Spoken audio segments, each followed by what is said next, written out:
Welcome back, folks. After a week off, Review and Preview returns here on YouTube and Facebook. Appreciate all of our support. I'm your host, Tom Scavetta, joined alongside two awesome guests this evening. One of our very own members in Noah Dog Divler. Noah, welcome back to the show. And Jason Edmondson, back from week one. Jason, Noah, how are you guys doing tonight? Living the dream and dreaming to live, man. I'm doing all right. How about you? Blessed to be here, man. Every time. Absolutely. Doing great. Well, Jason and I's Giants are 1-2. Noah's Atlanta Falcons are 2-1.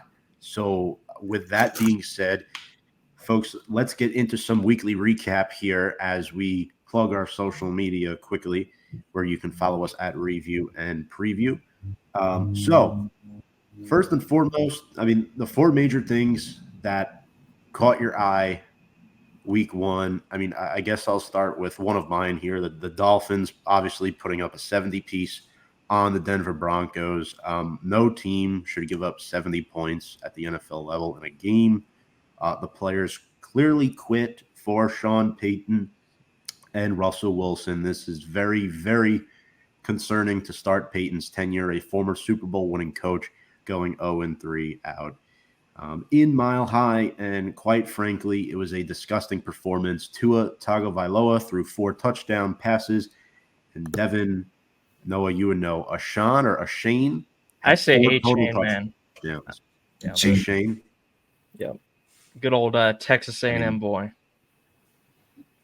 How do you explain that performance, right? Because they have Mostert, who had 3 rushing touchdowns, but Achane had 4 total touchdowns as well and 200 yards. Dude was like running all over the place. Noah, I'll start with you here. Overall, I thought that the Dolphins clearly through 3 weeks looked like the best team in the AFC. Just the dominant performance they had against the Broncos on Sunday, and that kid went off. He is such an underrated running back. Yeah, it was insane. Not just Achane, 4 touchdowns, but Raheem Mostert, like you said, I think he also had 4 total touchdowns. It was like the first time ever that two teammates in the same game have had that many touchdowns or something. It was ridiculous. And look, I will say this: I do respect Mike McDaniel's decision not to go for the record. I wouldn't say I'd necessarily fault him if he did, but you're up 50 points. It's just at that point you just kind of rubbing salt in the wound, I guess. But Tua, look, wasn't always a big believer of Tua the past few years, but I got to give him credit. I think the last 15 months or so, I think he's been really, really good. Unfortunately, he had the concussion problems last year, but I think he's off to a good start this year. Running backs are doing good, like we mentioned. Tyreek Hill and Jalen Waddle are obviously monsters. The only question I would really have with the Dolphins, I want to see some more from the defense, and I think we're going to see a big test for them this weekend. I think they've looked good again, the past 2 weeks, but you're playing the Patriots and the Broncos, who, while I do think Russell Wilson has definitely taken some steps forward this year, neither of those teams are what you call offensive powerhouses. And when they did play the Chargers in Week 1, that was just an all-out shootout, barn burning type of game. So, do want to keep an eye on that, but offensively, get in line. Like they just have weapons all across the board. Tua looks confident. But on the other side, for Denver, it just looked like the players gave up after a while. It seemed like after the first 3 touchdowns, they just kind of mailed it in. And I don't know if that's a player issue. Don't know if that's a coaching issue. Sean Payton's obviously, very experienced, respected head coach in this league, Super Bowl champion. This isn't some nobody coaching this team, but I just have no idea what's going on there. It was like men against boys, which for a Broncos team that some people thought might actually be pretty decent with Sean Payton coming in. Their offense, I think, has gotten better, but their defense, which is what you usually expect Denver to have strong, a strength in, they just can't stop anybody. I don't know what the heck's going on there. It seems like it's Patrick Surtain and then the 10 Stooges out there. Jason, what about you? He basically hit every point on the nose. That was like, I know what it's like to be losing by that much. Well, actually, I don't. I know what it's like to be losing by a decent amount. Like I've lost the game 35-0 to the point where my coach physically saw there was no effort being shown, and he said, "All right, we're just gonna call it." to let them stay on the field, like at least at that point, I'm like, if you're down 50, why you still got your star players out there? That's what I'm thinking. You still got Sertain out there getting cooked by Robbie Chosen. Like, come on. Yep.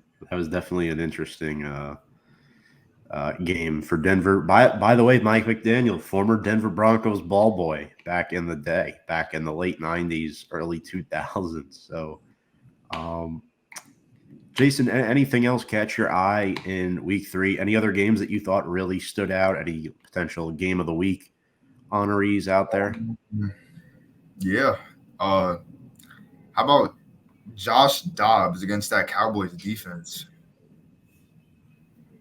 That was like, I was not expecting that at all. You had Micah Parsons was on his podcast like the week prior, gassing it up, trying to like put fear into him, and like Josh Dobbs, he just rose to the occasion and he put them away. I was not expecting that. I definitely agree. Connor ran well too, and the fact that it was against Dallas was very, very surprising. I know Cowboys have some injuries going on, but Noah, what about you, old boy? What else caught your eye, man? Anything in particular? I know the NFC South had a lot of drama go down this week. Yeah, well, I am a big Falcons fan, so I do have to, troll the Saints when I do get the rare opportunity. And up 17-0, it looked like they were going to 3-0, but then Jordan Love had other plans. They scored 18 points in the fourth quarter. The Saints did get a chance for the a game-winning field goal as time expired, or with less than a minute in the game. I don't remember exactly, but yeah, Groupie missed that, and then they lost the game. And look, credit to Jordan Love. I've actually been pretty impressed with what I've seen from him so far. Would like to see him maybe improve his accuracy a little bit. He's completing around 53% of his passes, I think. But, for a guy, it's his first year as, the man pretty much, full-time starter. I think he's shown potential, good touchdown production, little bit of mobility. Obviously, he's not a guy that you think of that's going to rush it 15 times a game or whatever, but he does have, that ability in him. The Packers, still not sure what to think of them. The Saints, I still think they're probably the best team in the South, but look, my team got steamrolled, Sunday, so it was nice to see, the Saints and Bucks lose as well. Absolutely. I also think, too, the Colts upsetting the Ravens was definitely interesting without Anthony Richardson at quarterback. I think the Colts heavily relied on their run game. Zach Moss, 122 yards on 30 carries. That might seem like a lot of yards, but 30 carries is a lot to get 122 yards. Gardner Minshew, who was quiet most of the game, really rose to the occasion in the second half, particularly the fourth quarter and overtime. Rookie receiver Josh Downs had 8 receptions, and the Colts defense had 4 sacks. Do you guys think Baltimore is in trouble? Obviously, we know they're dealing with a lot of injury issues, particularly at the running back position. Despite J.K. Dobbins being out for the season, all 3 of their top running backs are currently injured right now. That includes Gus Edwards and Justice Hill. So it is definitely concerning going into week 4, because quite frankly, Lamar might have to play quarterback and running back for this team. So it is definitely concerning going into a divisional game against the Cleveland Browns, and you have all these good young receivers, but the offensive line isn't great. They have issues. Linderbaum has not been healthy, and all these running backs getting hurt. It just seems like a revolving door in Baltimore every year with the injury curse. I don't know if they're in trouble, but I think it's really hard to get a gauge on them so far, because when you look at their games, they played the Texans, who, obviously are not a very good team. They played the Bengals, which obviously, Joe Burrow was, he's been injured, the start of the year. So, they did win that game, but it's hard to get a gauge from it. And then this game, they lose to the Colts. Now, I will say, if Justin Tucker makes that field goal, we're not even having this conversation probably because they're 3-0. But he didn't. He showed that he's human, and they ended up losing the game. I wouldn't say they're in trouble. I think they're probably the second best team in their division still. The Steelers, I think, are still rebuilding. The Browns, I have no idea what to think of them, because their season pretty much depends on what Deshaun Watson you're getting every week. Are you going to get the guy from weeks 1 and week 2? Or are you going to get the guy who just absolutely destroyed the Titans last week? Hard to tell with them. I do like Lamar. I think he's a very talented guy. I think, the look, people either seem to love him or hate him. I think he's, an above average quarterback, very, very talented, very athletic. Maybe not an elite guy, but, pretty solid quarterback. I do think the running back depth right now is a concern, but because the offense is so built around Lamar's legs, they might be able to mitigate that loss a little bit. They have had severe running back injuries in the past and still have pretty productive offenses. So I'd say they'll probably be fine. Probably a wild card team. I don't think they're better than the Bengals once Joe Burrow gets it all going. I think that team could potentially win the Super Bowl this year, but I wouldn't be too concerned about them just yet. Jason, anything to add on the Ravens there? Yeah, I'm not really. I wouldn't say I'm worried. They also had OBJ who was out. Not that he's a major. Well, he helps with the offense definitely. Not that he's like the centerpiece of the offense, but that did put some other guys in uncomfortable situations where they had to step up, rise to the occasion. Lamar getting sacked 4 times. I don't think that should be happening with that offensive line at all, and especially with given his athletic ability. I mean, I don't think he's like. What if he has to, like, when he runs into that Browns defense? That's when I'm going to be worried. Like, how if he gets sacked 4 times against the Indianapolis pass rush, like, I can only imagine Cleveland. Myles Garrett had 3.5 sacks in his last game. Mm-hmm. Yeah, I would be worried if I was looking into next week's game for them. Absolutely. And before we dive into next week, let's quickly reveal our team of the week. This is a new segment to the show, fellas. So how this works is each one of us will pick 1 quarterback, 1 running back, 2 wide receivers, a flex guy that could either be a wide receiver or a tight end. So you could either go 3 receivers outright or 2 receivers and 1 tight end, and then 2 defensive players. So would anybody like to volunteer? Jason, I'll go first. Noah, you want to go first? I can go first. So for my quarterback, this one was pretty easy for me. I went with Justin Herbert. He just absolutely went off in week 3. He had 407 yards, 40 completion on 47 attempts, so 85% completion, 3 touchdowns, no interceptions, 123.8 rating. And if you guys are in the QBR, 93.2 QBR, when the highest you can get is 100. Pretty flawless performance for him, and a game that the Chargers absolutely needed to win. And in spite of Brandon Staley trying to sell the game by going for it on 4th down on his own 20, they were able to just sneak it out. So, yeah, I have to give the pride of Oregon himself, good old Justin Herbert, my nod this week.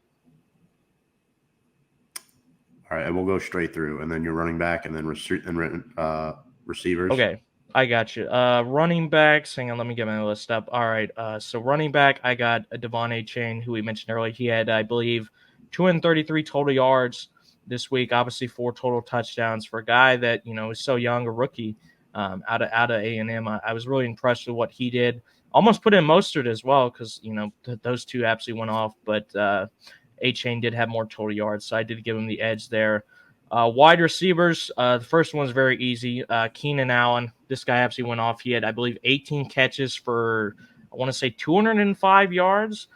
He also became the Chargers' all-time leading receiver, passing Lance Allworth, who one of the greatest wide receivers of all time. So, congratulations to him. My second wide receiver, I went with Devontae Adams.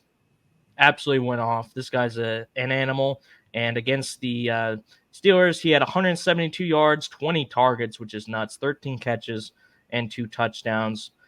For my tight end, I mean, just for the memes, I'm going to pick Travis Kelce because, hey, you're the best tight end in the league, and now you're dating Taylor Swift. I mean, that at least deserves a little bit of a mention. And then it was 2 defensive players, right? Correct, yeah. All right, so for my first guy, I got a player from the Buffalo Bills. He's a second-year player, and to be honest, before this game, I didn't really know a lot about him, but, I mean, what better way to put yourself on the map than having a game like Terrell Bernard had for the Buffalo Bills. I'm going to get his stats up here real quick. 7 total tackles. He had 2 sacks, I believe multiple pass deflections as well, an interception, and a forced fumble. So, doing a little bit of everything. And then my second defender, we mentioned him a little bit earlier, Myles Garrett. 3.5 sacks. He also had a forced fumble. I mean, this guy's just absolutely insane pass rusher. Definitely, probably in the top 3 up there with guys like TJ Watt. So, yeah, those are the guys that I picked for this week. All good picks. I like the Herbert one. I like all of them, really. I'd like to shout out to Terrell Bernard as well. Again, a guy who, quite frankly, I didn't know who he was before this week. So, Yeah. way to make a name for himself. Mm-hmm. Jason, how about you? Who is on your team of the week? Starting with quarterback, I'm gonna have to, despite the loss, I'm gonna go with Kirk Cousins, man. He had a. I'm looking at these stats right now. I'm like 344 pass. Oh wait, no, that's week 1. 32 completions, 367 passing yards, 3 touchdowns. For that's my ideal like flawless game for a quarterback. He did throw a pick, but I'm pretty sure that was a bobble from one of his wide receivers. So I think that's a flawless game from a quarterback. Maybe a little bit of fantasy bias there because I haven't won in my leagues, but that's I think he's not a good game. Running backs, right? Yes. Oof. Now this one's tough, but I'm gonna go with Raheem Mostert. 3 touchdowns. Just that game needs no further explanation. It's just that was a field day for anybody that had legs on that Miami Dolphins team. 2 running backs or we'll go 1 running back, 2 receivers. 2 receivers. Got it. My first receiver, I'm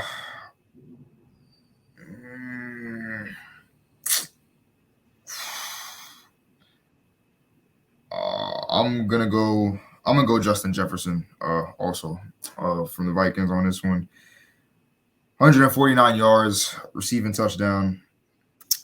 I think still is the best receiver in the league, but it's just that team, that defense is it's costing them a lot. I did see that interview after week 1 where people were asking like his status with the team if he wants out soon. I don't think you can't tell from the interviews, but I just see like his body language on the field after they get a turnover, the way he walks off the field, the way like he just loses all like motivation. It's just I think he will be out of there soon, but he's still obviously top 3 receiver in the league. That goes without saying. Second receiver, I'm going Tyreek Hill.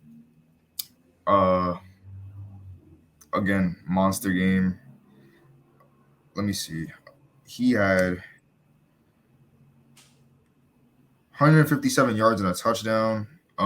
Seems like almost every time he touched the ball, it resulted in a first down. So it's like, and he didn't like. Usually they have him in like the little motion schemes. He didn't have to do much of all that. He was just it was just the sheer speed and athleticism that got the job done, no problem.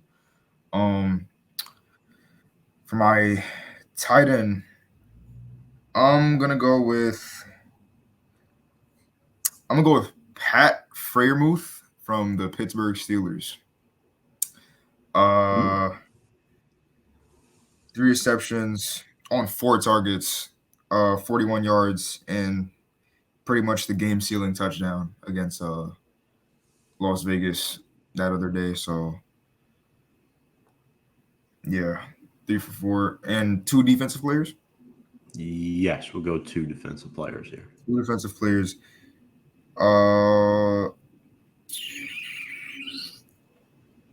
Give me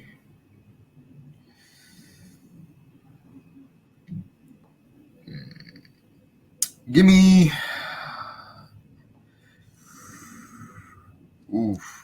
Zaire Franklin from Indianapolis. Good pick. Yeah. Linebacker. I feel like him and Shaq Leonard are like very underrated as a duo.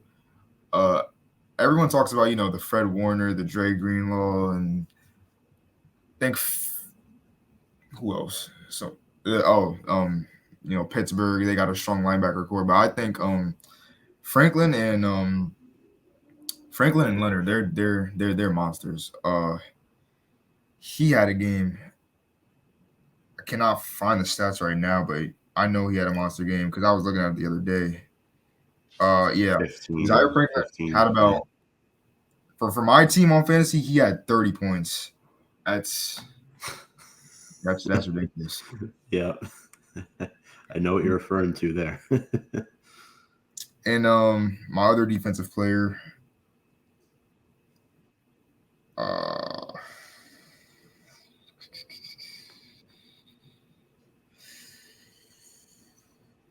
mm, despite the loss, actually, nope, I'm not gonna take him. I'm gonna take.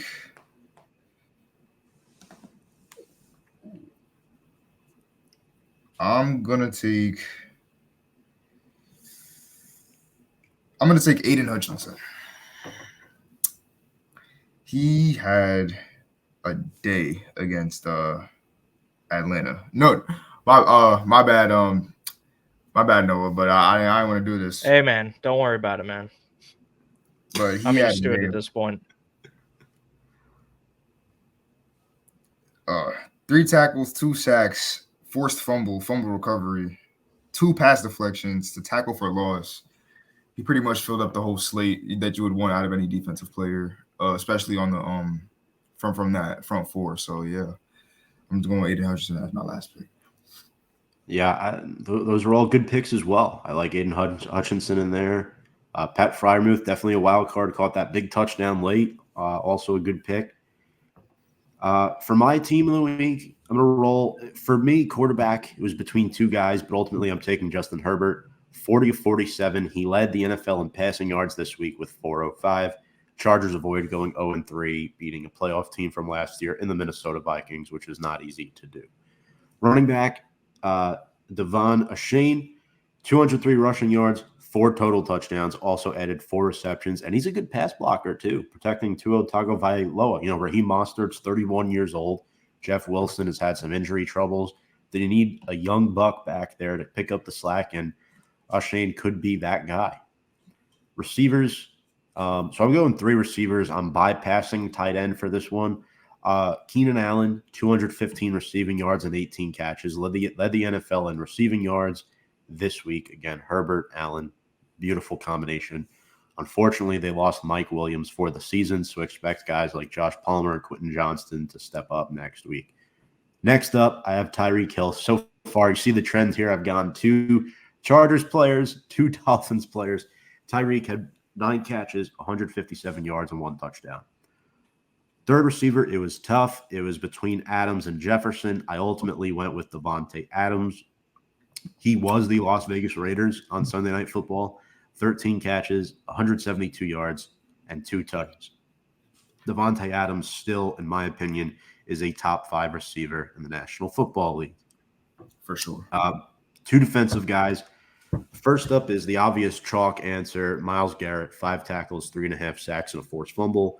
Really good day for the Browns. They held who did the Browns beat? The Titans. They held them to just 3 points on the day. This next one's going to be a bit of a surprise. I went with Kaiser White from the Arizona Cardinals.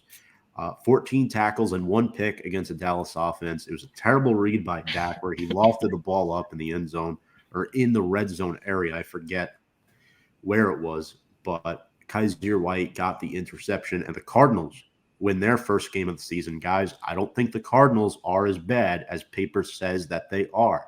They've played very close games their first 3 weeks. They've scored more points than they've allowed, despite their 1-2 record. So that is my team of the week. All right. Next up, we're going to talk about a little bit of a battered, bruised, beaten up type of segment. We're going to go over 3 injured players and pretty much debate which one we think is the biggest blow to their team And we'll start with Nick Chubb for the Cleveland Browns. Obviously, Noah, this hits your heart pretty hard. You saw the injury he had in 2015, diehard Georgia fan that you are. He sprained, what was it, his MCL, PCL, or no, he tore his MCL, PCL, and LCL back in 2015. This time he is out for the season, severe ending left knee injury. It was the same knee that he tore back in 2015. I originally thought it could be career ending potentially, but the good news is that he is expected to make a full recovery. Browns signed Kareem Hunt. Jerome Ford goes off, steps in as the starter. I'll start with you here. How significant is this injury, and where do the Browns go from here at running back? I do think it's significant. I mean, look, Nick Chubb's easily a top 5 back in the league, in my opinion. The guy's an absolute workhorse. He can do a little bit of everything. He can catch a pass here or there. Obviously, he's an animal. I mean, when I read the report that the only injury he got from that horrific injury that we saw was a torn MCL and a slightly damaged ACL, I was like, this dude's a freaking tank. Like, he had to come from the laboratory. I remember you mentioned the UGA injury. I remember the day as well, the exact day, October 10th, 2015. We're playing Tennessee. Blows out basically his entire knee, like you said, and it happens to the same knee. And yet it's only a torn MCL and a damaged ACL. As for how I think it affects the Browns, like you said, Jerome Ford came in and actually he was insane when he came in. He was just absolutely destroying. But, I really liked him at Cincinnati in college. I think he could be pretty good. Didn't see a lot of Kareem Hunt in his first game back with the Browns, but, I think he's a solid complementary piece. Obviously, I think it hurts their offense. Like, you can't just say, oh, yeah, losing an elite running back has no effect at all. However, if what we saw from Jerome Ford isn't a fluke, and he can keep doing that for the rest of the season, and if Kareem Hunt can kind of get back on track to, what he was a few years ago, I do still think they can have a good offense. I'm honestly more concerned, like I said earlier, what Deshaun Watson are you getting every week, right? Are you getting the guy that we saw last year, or are you going to get the guy we saw in Houston? Because honestly, that's the difference between this probably being a 6-7 win team or a team that's comfortably in the wild card race. Obviously like some players in the defense, Myles Garrett being the obvious one. Skills positions, it's okay. I mean, but it is a team obviously built around that running game with Nick Chubb. So I do think it'll have an effect. I don't think they'll be garbage. I still think they can compete. I just really think it comes down to how the quarterback plays for them. Yeah, Jason, anything to add to that analysis there on Nick Chubb and the Browns? Man, there's praise for Nick Chubb. I mean, you don't wish that on like one of the hardest working. Well, you don't wish that on anybody, first of all, but especially like one of the hardest working players in the league. Stand up guy, humble guy, goes in, does what he has to do for his team, never complains, never has any contract issues. I mean, that's a guy you always want to see on the field.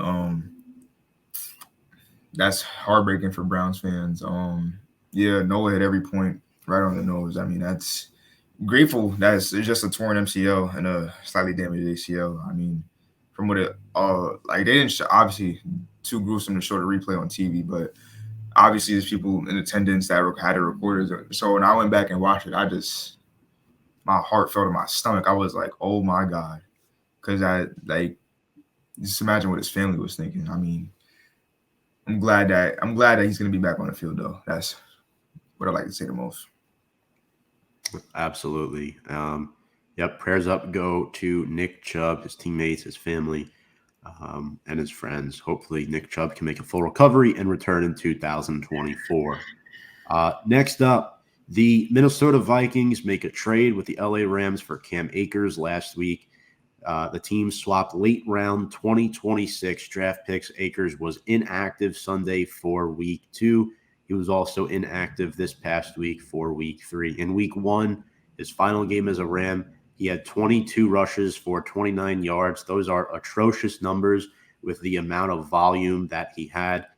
He's a former second-round pick, rushed for a career-high 786 yards last year with 7 touchdowns. Last year with the Rams, he asked for a trade in the first half of the season. It didn't happen. The Vikings are desperate. They lost Dalvin Cook. They're looking for a replacement. Alexander Madison has not gotten the job done the first 3 weeks. Their rushing attack ranks last in the National Football League. They're sitting here at 0-3. Can Cam Akers make any type of impact to help this offense? Or, quite frankly, are the Vikings done? Jason, I'll start with you here on this one. Obviously, as I mentioned earlier, huge Justin Jefferson guy. I think they need to figure this run game out, because when you watch those games, you're like only thinking to yourself, like, how are they not like winning these games? Like, they have a pretty solid receiving core. I mean, got the best receiver in the league, Jordan Addison, KJ Osborne. Jordan Addison, by the way, having a great rookie year. I just look at this run game. I see Madison. Pretty sure they got Myles Gaskin on there too. I'm disappointed, because last year he did exceptionally well. Like, when Cook went down, I remember he would he would perform. If Cook went down or Cook was unavailable, he would go out there and do what he had to do. This year as a starter, I don't know if he's just feeling too much pressure, or I don't know what's going on, but I mean, the O line is it's a workable O line too. I mean, they got a lot of good guys on that O line. So, 3 games in a row, a loss. I mean, I think there's no excuse why this is not a 3-0 team. Wow. Okay. Noah, your thoughts on my closet Minnesota Vikings? Yes, your second favorite team. It's tough to say for me, because when you look at the teams they played, obviously there's no shame in losing teams like the Chargers or Eagles. These are pretty good teams, but and look, I know it's week 1, anything can happen in week 1, but when you lose to Tampa Bay at home to start your season, you only score 17 points. It's not going to be a very uplifting result, shall you say? And I think you're seeing a lack of confidence in the team. But like you said, Tom. Offense is very one-dimensional. They have no running game. Alexander Madison's averaging 4 yards per carry. And this is a team that, as long as I've been watching them, has been built on the running game, right? Adrian Peterson, Dalvin Cook. Just last season, guys, Dalvin Cook, 4.4 yards per carry, almost 1,200 yards rushing, 8 touchdowns. This isn't a team that's been struggling to run the ball for forever. This is no slight against Madison. I think he's a young, promising guy. But clearly the fact they traded for Cam Akers shows that they want to get a complement piece, because they probably don't think Madison can be that feature back. As for Cam Akers himself, I like him in the past. He hasn't played a ton for the Rams because he's missed time here or there. But his rookie season 2020 and then last year, I think he was pretty good as well. Give me a minute to get his stats up, because I think he scored about 7 touchdowns last season. Yes, he did. Averaged 4.2 yards per carry, almost 800 yards. In his rookie year, he had 602 touchdowns. So, I mean, this is a guy that has talent. He was a beast at Florida State as well. Just want to throw that in there. But I think for Minnesota, when you look at their schedule, they need to win 2 of their next 3 games, because they play at Carolina, Kansas City, and at Chicago. Those are 2 of the worst teams in the NFL, obviously, plus Kansas City. You need to win both those games. But after that, I mean, it just gets so difficult again. You got San Fran, at Green Bay, at Atlanta. Look, I know Atlanta has its flaws, but that's not like you're playing the Bears, right? That's not some, 5-win team or anything like that. The Saints, at Denver, and, it goes on. But 0-3 is very difficult to come back from. The only thing I'll say for the Vikings is I don't think teams like the Packers and Lions are unbeatable. Like, they're not uncatchable. This isn't like you're talking, the Green Bay Packers with prime Aaron Rodgers, to where you can just pretty much mail them in for 11, 12 wins a season. I do think if they go on a run, they can catch up. But look, Kirk Cousins, he's been playing his tail off. They're just one-dimensional. Look, take it from a Falcons fan who's seen it for 10 years at this point. Doesn't matter what quarterback you got. If you can't run the ball, you're going to be one-dimensional. You're going to fall behind. And then the defense knows exactly what's coming, which means they just, can send pass rush after you, and then there's no hope. So they need to get the running game going, need to get a balanced offense back. And I think playing a weaker team like Carolina is a good opportunity for them to do that. but I do think 0-3 is a lot to. It's a big hole to get out of. That's for sure. You guys like fun facts, right? I've got a fun fact for you right now that is mind blowing. Okay. Vikings quarterback Kirk Cousins, as you know, was the 102nd overall selection in the 2012 NFL draft. Yep. Since 2012, 113 quarterbacks have been drafted. Chiefs' Patrick Mahomes is the only one to win a Super Bowl. Since Kirk Cousins has been drafted. That's crazy. That's just saying. So, damn, Brady's that old? Yeah, exactly. So, people talk about this youth movement of quarterbacks. Outside of Patrick Mahomes, no one's been able to win the big game. Joe Burrow went up against Matt Stafford. He lost. Not to digress from this segment here, but that just came up on my phone now as we were talking about this. So Siri might have been listening to what we were discussing. You got to love social media, right? But yeah, I mean, my thoughts on the Vikings are exactly what both of you guys said, right? Their next 4 games, Panthers, Chiefs, Bears, Niners. They have to win 2 of those 4 just to stay alive. One could argue they should be 2-1 right now with wins over the Bucs and the Chargers. In fact, I had them beating the Chargers this past week because they were home and they're desperate. And I thought their offense was slightly better than LA's with Austin Eckler being out. But unfortunately, they were unable to get the job done. I don't think Cam Akers is going to bring as much to this offense as people think. What I do think it will bring, though, is less pressure on Alexander Mattison, and it will make the Vikings less one-dimensional because Mattison cannot be a bell cow at this point. He's proven that, unfortunately. Cam Akers is a better guy here to potentially fulfill that role. Shout out Notre Dame running back Kyron Williams for kicking him out of town. I do realistically think, though, that the Vikings can finish around 8-9, 9-8 at best at this point, and hope for a wild card spot if they are to come back from this 0-3 hole. They are the best 0-3 team in the league. Just putting that out there. Not that that says much, but that's how I feel about them. Lastly, gentlemen, Derek Carr, unfortunate. Week 3 with the Saints. The Saints were 2-0. They had a 17-0 lead. Going into the fourth quarter, they blow it. Derek Carr has a sprained AC joint. He is week to week. He has not yet been ruled out for week 4, but it's very likely Jameis Winston will be starting on Sunday for their week 4 matchup. Thoughts on how this Derek Carr injury impacts the Saints and the NFC South race? Noah, as the NFC South rep, we'll start with you here on this one. Yeah, I was talking to my buddy who's kind of a Saints fan because I wanted to get his thoughts on this injury, and from what he said it's kind of a week-to-week injury, so obviously he's probably going to miss some time, but it's not like an absolutely severe injury where you have to think, oh, he's going to miss a month or whatever. In fact, he brought up an example that Drew Brees in 2014 had a similar kind of injury to where he didn't throw in practice all week, but yet he started the next game. So, hopefully not hopefully. I hope he misses the whole month, but hopefully for them, for their sake, he doesn't miss too much time. Jameis coming in. I mean, look, you know what you're getting with Jameis. This isn't some, nobody. He does have talent. He can throw the ball 70 yards standing still, but he also has those head-scratching turnovers. And I think, in a league where margins are so close, so many games are won by the turnover margin. Now, I will say this, and I told you this, Tom, when we were talking in preseason. I did think the Saints were the best team in the NFC South. Why? Because I thought they were the only team in the division that had a proven, experienced quarterback. Because when you look at the other teams, Baker ain't it. I'm sorry. I know he's looked pretty decent here and there, but we've seen enough of him to know he's eventually gonna, struggle a little bit. And then Bryce Young's a rookie, and Desmond Ritter's played 6-7 games, so the jury's completely out on him.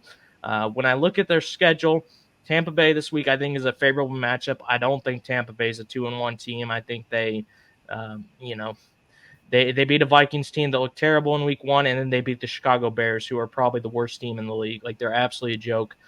So we saw what happened when the Bucs finally played a good team in the Eagles, and I know that's a very high bar, but it wasn't even close. Like they weren't even competitive. So I think that's a nice game. If you want Derek Carr to miss a game, that's a game you want him to miss. And then at New England, same kind of thing. At Houston, their schedule next few weeks is pretty favorable. So do I think it's going to affect them a lot? Unfortunately, no. I think as long as Jameis comes in, and by the way, correct me if I'm wrong, but wasn't Alvin Kamara's suspension for 3 games?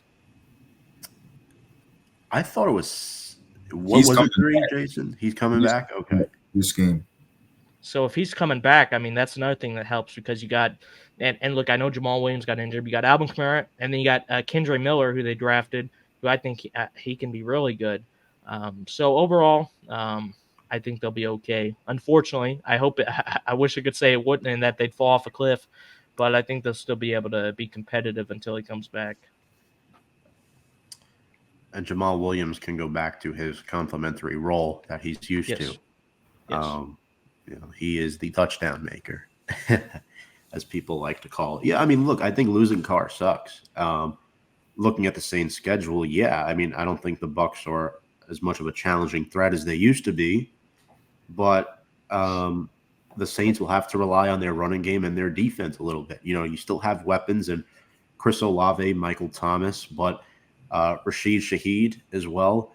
Jameis Winston, he started before. He's had a 30 touchdown season, but with Jameis Winston, he's a guy who can win you the game, but he could also lose you the game with interceptions and turnovers. So it'll definitely be interesting to see how life without Derek Carr is for the next week or so. Yeah, I mean, I'll be honest. I think losing Nick Chubb for the season, in my opinion, is the biggest concern out of these three. I do think the Browns will be okay and in playoff contention, but we all agree Nick Chubb is definitely the biggest blow here. All right. So that being said, let's move on to week 4. It's crazy how quick the NFL season goes every year. I think because fall is just so busy. There's school, there's all this other stuff, and it just comes and it goes. Week 4 is here. So there are 3 teams left undefeated, and I think there's 4 0-3 teams. So let's get to our first matchup for week 4. It is Thursday night. The Lions taking on the Green Bay Packers. This is an NFC North matchup. Lions are favored by 1.5 on the road. Both teams are 2-1. Green Bay home at Lambeau Field. Obviously, the Lions have impressive weapons in Jared Goff, Jahmyr Gibbs, Amon-Ra St. Brown, Sam Laporta, really emerging as a tight end for them. He scored his first NFL touchdown this past week. We have to talk about Jordan Love. He's taken great care of the football the first 3 weeks, 7 touchdowns to just 1 pick. Solid young receivers in Jaden Reed and Romeo Doubs. Will Aaron Jones play on a short week? I think that's a valid question. We know he's been banged up.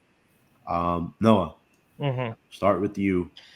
Who's taking home the cake on Thursday Night Football? Lions 1-0 in prime time already this season.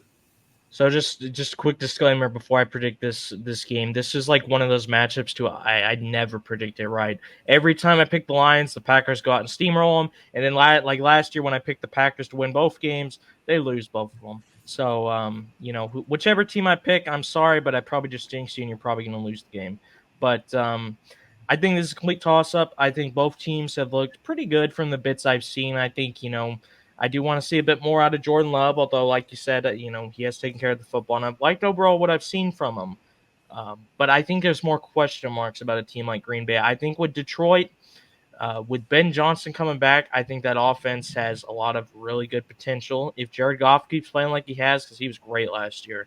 And like I got to say, really wasn't a Jared Goff fan, but last season he was phenomenal. He's looked good to start this year as well.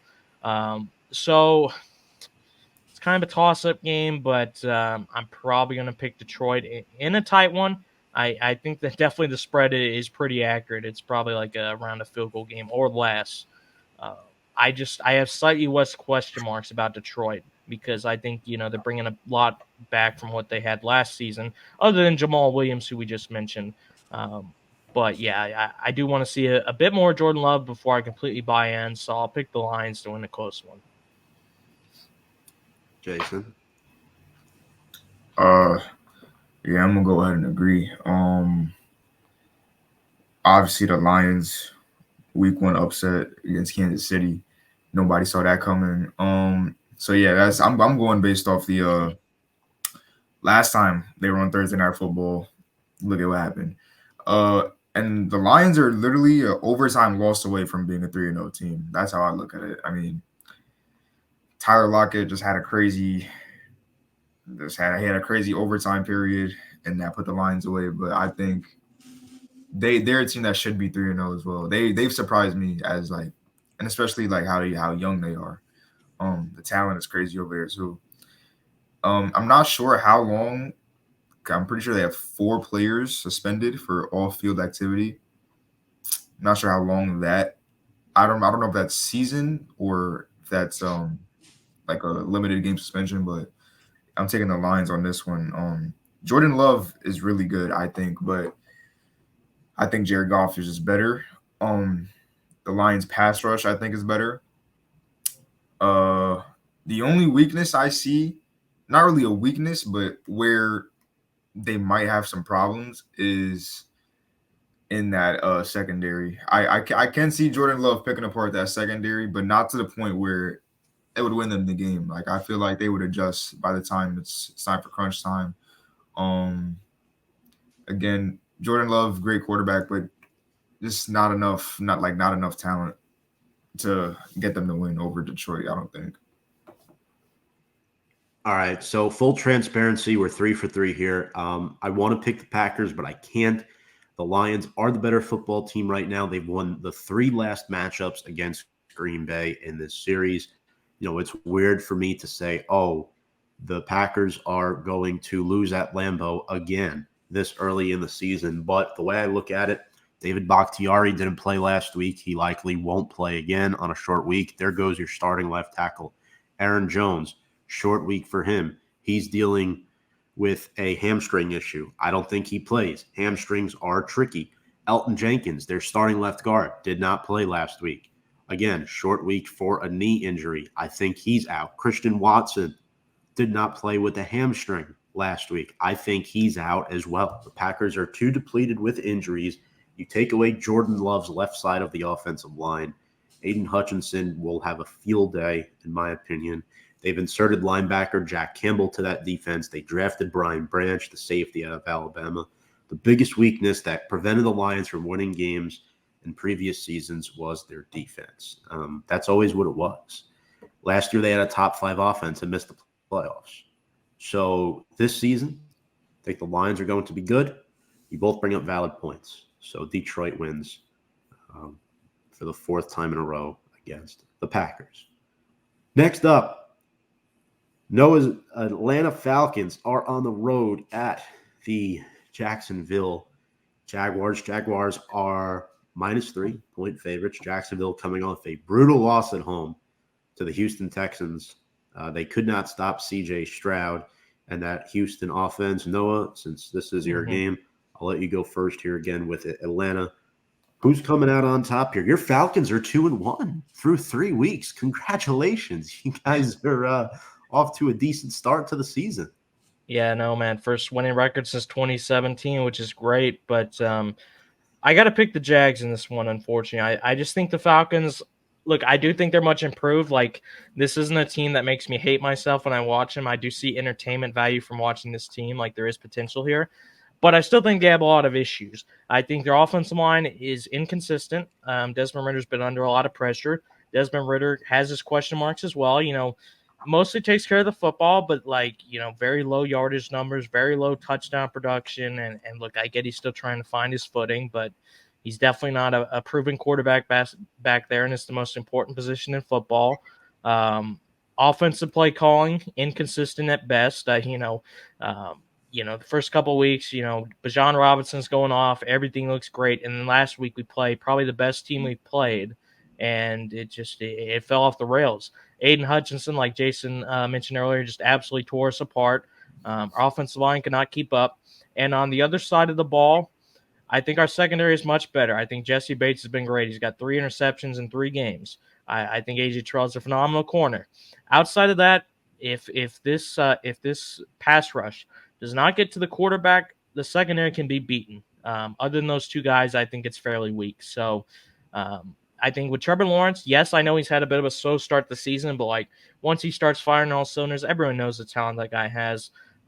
If we don't get after him, and I don't know if we will, he can definitely tear apart our secondary. So I do think it'd be a close game, maybe a touchdown type of game, 10-point type game. I just think I've seen too much concerning from the Falcons the first couple weeks, even though they are 2-1, like you said, to make me think they can go on the road and face a team that, yes, maybe has underachieved so far, but everyone knows is a pretty good team. Most people pick them to win their division. I do think the Falcons will lose this game. Okay. Jason, are you riding with Jacksonville as well, or are you countering here? At Jacksonville. Ooh. This is a close one for me. I'm trying to think like what's my deciding factor here because I really want to say Atlanta. I like the way they're playing. Ooh. All right, you know what? But Jacksonville does have that run game too. Oof. I'm gonna go Atlanta.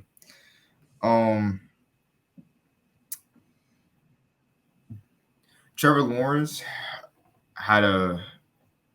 he was going on a upward trend at the end of last season. So people thought next season he's coming out, he's gonna be a nope.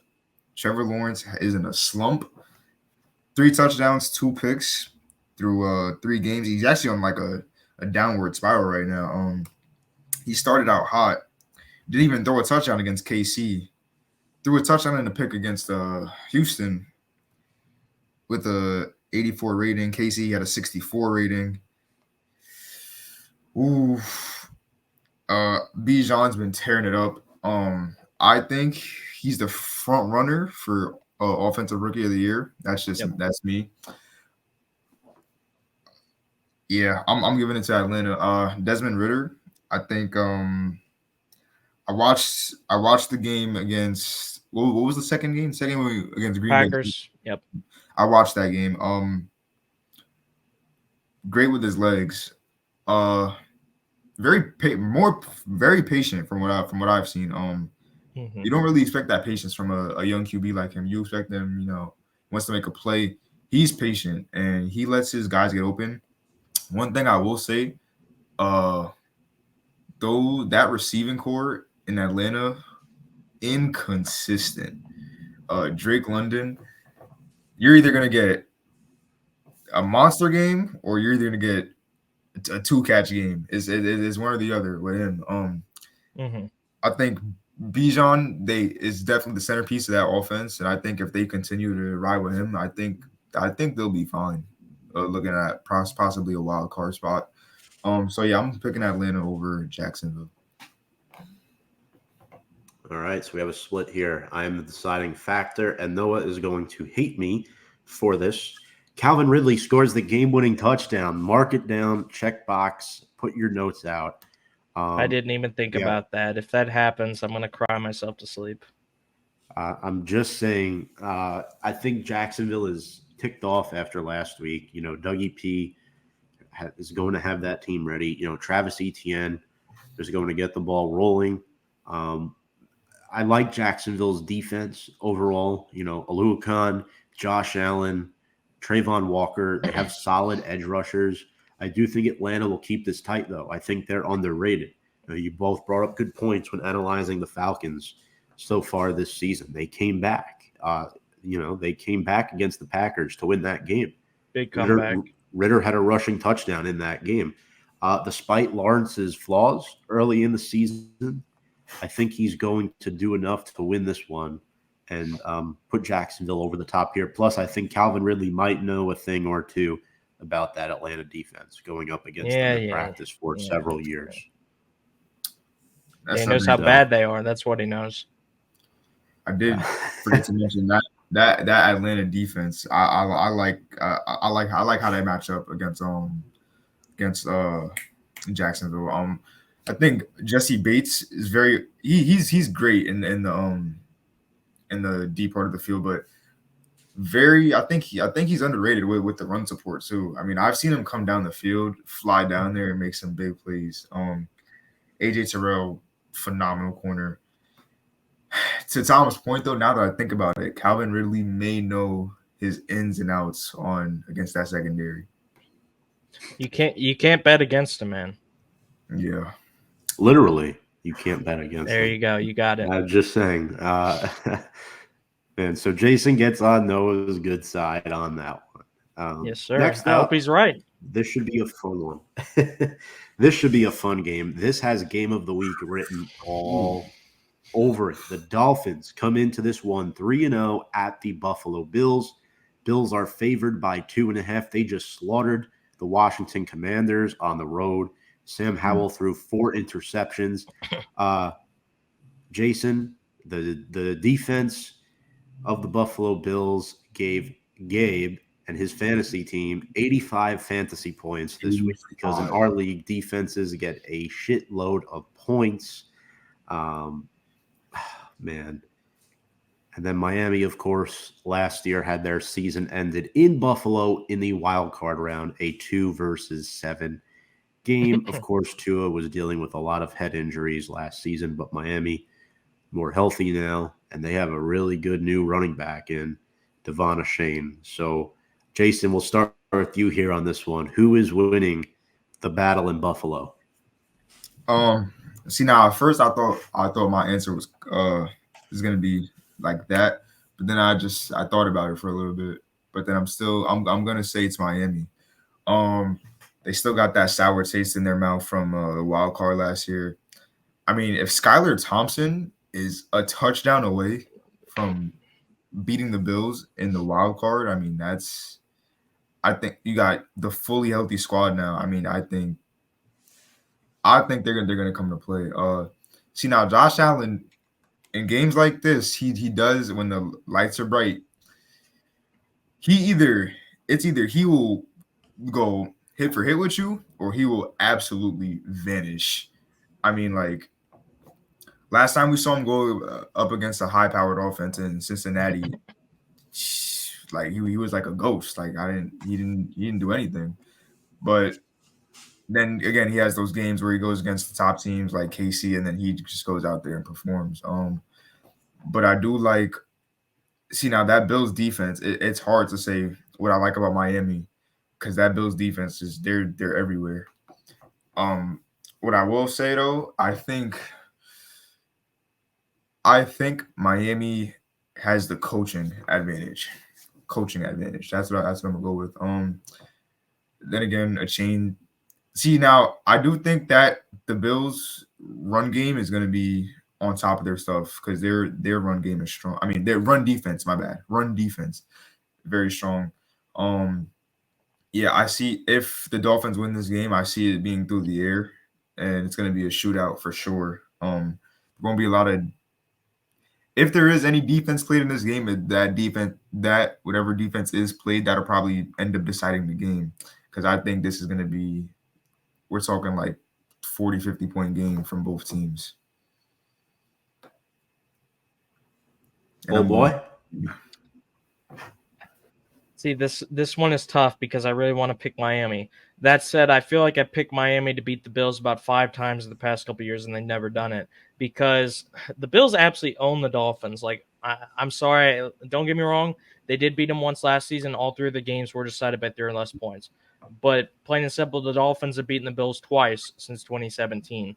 This is a team that has their number. They're at home. I understand the Bills, like you can say they beat Washington 37-0, but Washington is clearly a rebuilding team, and then before that they beat the Raiders, who aren't very good, and then they lost to the Aaron Rodgers Jets. So the verdict is out on Buffalo, and Miami's red hot. Obviously, I mean, he scored 70 friggin' points, but I just think this is a team that always seems to find a way against the Dolphins. They're at home. Now, go figure, this will be the one time I pick the Bills to beat the Dolphins, which means the Dolphins will win. But I don't know. I think the Bills are still holding back a lot of their potential. I think they've definitely underachieved, even though they are 2-1. This is a team that should be contending for the Super Bowl, in my opinion. I think both these teams are really good. I'm probably going to give a slight edge to Buffalo in this one, probably by less one possession, somewhere in there. But I just think this is a team that the Bills always seem to have their number. I think they can win it here, especially at home. But it's going to be a barn burn. I would not be surprised if the Dolphins won, but I'm going to give the Bills a slight edge here. To Noah's point, since 2017, the Bills have won 11 out of the last 13 matchups against the Dolphins, including 7 straight at home. The Fish tend to freeze when they play up in Buffalo, but despite history favoring Buffalo here, Jalen Waddle looks to clear concussion protocol. He did not play in week 3. Quite frankly, they did not need him. I mean, they had guys out there like Durham Smythe and River Carcraft. That's a name, huh? Making plays for them on offense, in addition to Achane, Hill, etc. So for me here on this one, I'm looking. The Bills just lost to the Jets a couple weeks ago. They played much better, but I think eventually all streaks must come to an end. And if Waddle plays, I really think the Dolphins are due to upset the Buffalo Bills and improve to 4-0. I just don't know what it is with Josh Allen sometimes. Like, some weeks he'll look like a top 2 QB in the league, and then other weeks he'll look like a bottom 10 QB in the league. It just doesn't make any sense. So for me, Tua is healthy. The offensive line is still meh, but their skilled players are able to get open quickly enough where it's really difficult for me to evaluate Buffalo right now because, yes, they did get a shutout, but it was against Washington. Despite being 2-0, we know Washington's not the best team. They're a decent team, but they're not the best. And I forget who their second win was against. I think it was the Raiders. They blew them out too.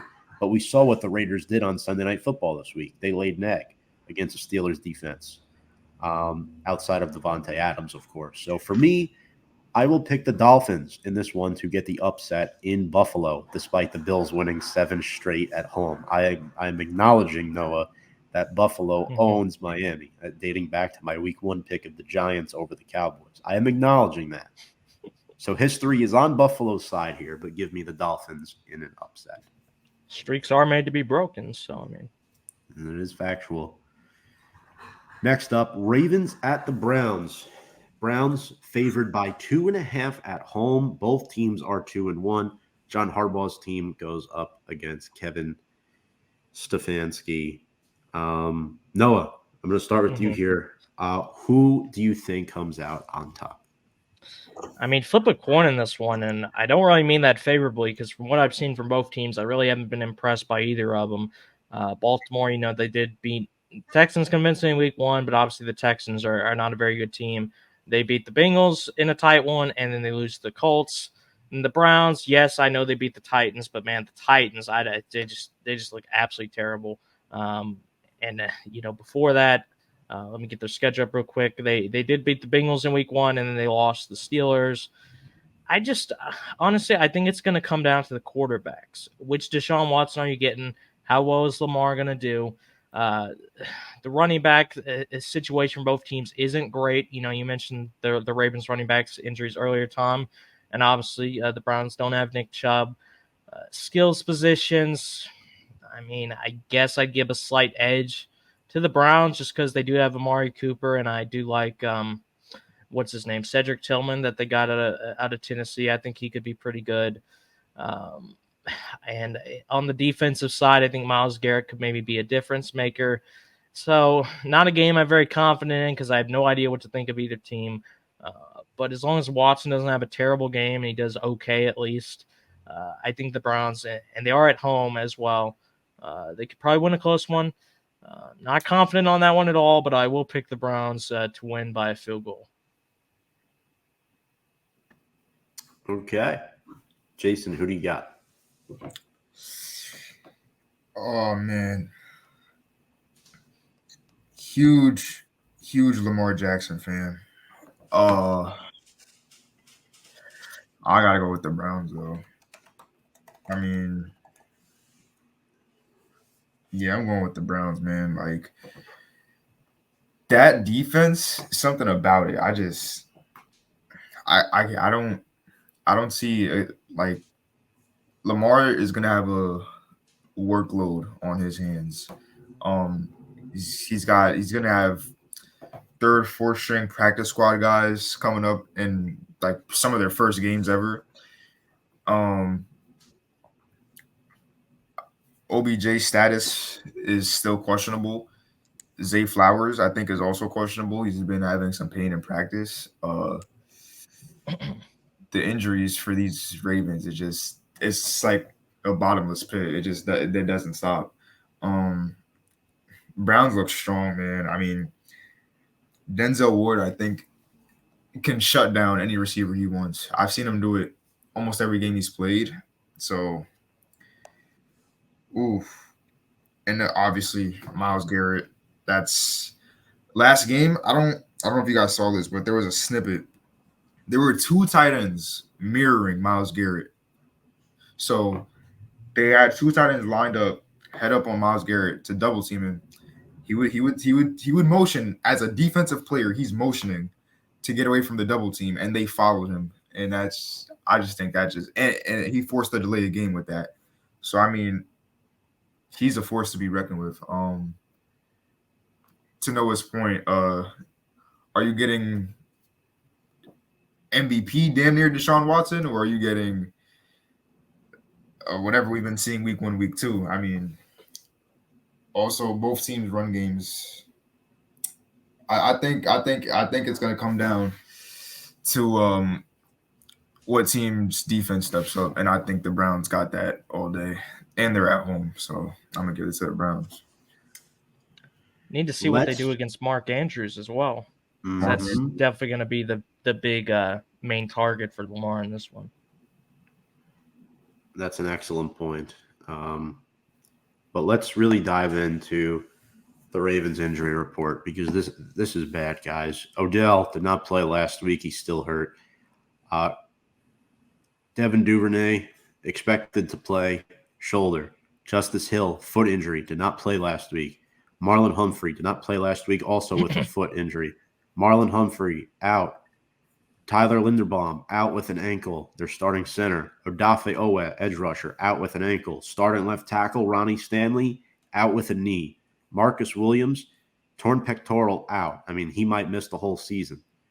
Obviously, no J.K. Dobbins. Their long snapper, Nick Moore, is injured. He might not play. I mean, a third of the roster is hurt, guys. And that game against the Colts at home last week did not convince me that they're going to go into Cleveland and pull out this game. The Browns improved to 3-1, continue to be the NFL's surprise team of 2023 thus far. Clean sweep for Cleveland here in this one. All right, which is crazy too, right? No Nick Chubb, no problem. Cleveland has won the last two meetings with Baltimore at home. Yeah. So history's on their side here. So moving on to the next game, the Cincinnati Bengals take on the Tennessee Titans. Bengals coming off a huge Monday Night Football win over the LA Rams, much needed. Joe Burrow still has not looked good. Yes, he's been hurt, but his play has been subpar so far this season. Favored by 2.5 on the road. Titans coming off a brutal loss to Cleveland. They were the same team that upset the Chargers last week, so the Titans are very difficult to figure out. 1 week they're good, the next week they're not good. I do think they have the better coach in this matchup with Mike Vrabel, but Jason, do the Bengals win 2 in a row, or does Tennessee ruin the party? Ooh, yeah. I mean, I think this is one of those games where Tennessee could kind of play around the Bengals defense because the last time they met, I believe, was the divisional game in 22. Correct. And yep. they lose that by a field goal. That was the Bengals surprise here. Yeah, I think this is the game where Tennessee kind of figures out their offense, which they've yet to do. They've got a few guys, Hopkins, they have Traylon Burks, they have Derrick Henry. This might be a hot take, but sooner or later, I think we're gonna see Will Levis take the reins and be the starter for the rest of the year. Personally, I said Tannehill has until week 3, and it's week 3, and they're still going with him. So I'm gonna stretch it to about week 8. I think Will Levis will step in, but for this game specifically, yeah, it's Tannehill has only a touchdown to 3 picks this season. Man, he's not playing well at all. Yeah, I think this game is going to be heavily relied on Derrick Henry, Derrick Henry is the Tennessee Titans right now. So yeah, I think he's going to be what gets. Also, I'm not really a believer in the Bengals defense. They could be very. I mean, I know yesterday they're the reason why they won, but I'm just not a believer in the Bengals defense, especially against running back like Derrick Henry. I mean, and still you got to worry about DeAndre Hopkins, and I think the Titans can get it done. Joe Burrow, he's still trying to find his groove. Like we see this every year with the Bengals. They start out slow. They got to ease into the season, and they just turn up, going like that 8-9 game streak. But I think the Titans get this one done. Bengals defense isn't really a concern of mine at all. All right. So Jason rolls with the Titans. Noah. I love Jason's optimism, but I got to be honest. I have not been impressed with Tennessee at all. I think, like Jason said, I think Ryan Tannehill. I don't think he's it. I think he's really struggled. I think Tennessee's O-line has been terrible. He's been sacked 13 times, but even when he's had time to throw, 59% completion, 3 interceptions to 1 touchdown, 67.7 rating. Derrick Henry, who's kind of their feature guy, as we all know, averaging 3.2 yards per carry this season. It's been a rough go for them. And then receiving, their leading receiver is DeAndre Hopkins with 153 yards, no touchdowns. Other than that, they have no one with over 100 yards. I think when you compare the teams, quarterback, look, I don't care if Joe Burrow has one leg, he's better than Ryan Tannehill. Running game, the Bengals have not had a great running game either. But we all know the talent a guy like Joe Mixon has, and his skills position is not even close. You got Jamar Chase, T. Higgins, Tyler Boyd is still there as well. I'm with Jason. I'm not a big believer on the Bengals defense as well, but I think going against a team like the Titans, I just think their offenses look completely anemic all year pretty much. I haven't seen a single strength on their offense that you can point to and say, that's the guy that can come through for them. When your best player, like Derrick Henry, is struggling like he is, they're getting pounded up front consistently. So I got to admire Vegas's optimism on this one. I honestly don't even think this is close. I think the Bengals win this game easily because Joe Burrow is only going to get better as the season goes along and that injury starts to heal up. I'm indifferent about this game. I have not been impressed by the Bengals. The Titans have let me down at the same time. I really thought they would win this past week, but they didn't. DeAndre Hopkins and Traylon Burks scare me offensively. And those have been Tannehill's safety blankets, right? That keeps 8 guys out of the box for Derrick Henry now. And I think that was the issue in previous seasons. Outside of A.J. Brown, they didn't have anybody that could help throw defenders outside of the box, which I think helps Tennessee's offense. Kevin Byard's an honorable safety. I like their pass rush with Devon Achane and Jeffrey Simmons, but the Bengals have a solid offensive line. Orlando Brown looks better with Cincinnati than he did with the Chiefs. Cordell Volson and Alex Kappa, 2 veterans who've done a nice job. Ted Karras up the middle, and then Jonah Williams at right tackle. All these guys are good on the offensive line. Jamar Chase and T. Higgins kind of got it going a little bit last night. Yeah, defensively, they haven't been great. but they only gave up 1 touchdown last night to the Rams. This is an offense that saw Puka Nacua and Tutu Atwell post 2 100-yard performances. I believe Puka went 2 weeks in a row with 100-yard performances. They contained Puka very nicely last night. For me, I trust Joe Burrow to go in and win this game. I really do. I think he's getting healthier. He'll have some time off to rest. So I'm also going to go with the Bengals in this one, but I won't be shocked if it goes the other way. I think Tennessee is right there with them at the end. Seems like whenever we doubt the Bengals, they come right back. And I think that's one of those things. They started 0-2 last year. They made it to the AFC title game.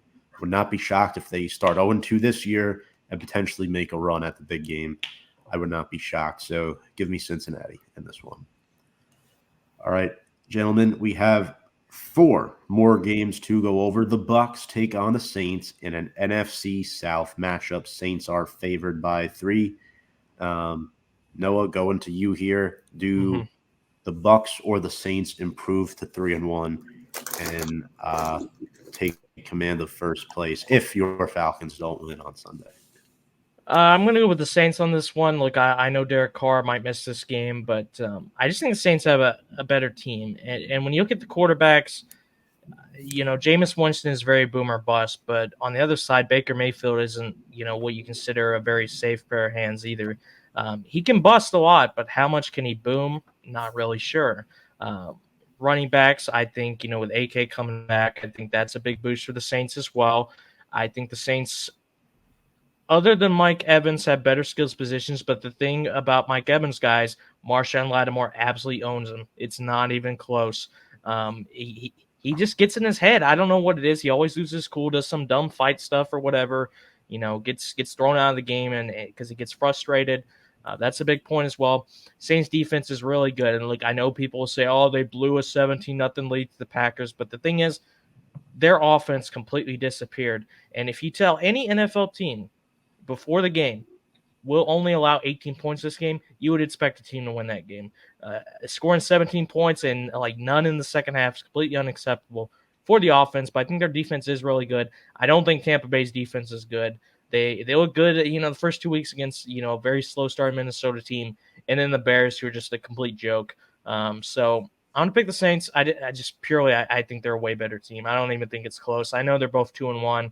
I think it's more of a fluke for the Bucs personally. So give me the Saints. Because it is a rivalry game, it could be closer than people think. So I'll say the Saints by probably 10 points, but I would not be surprised if the Saints could win by more.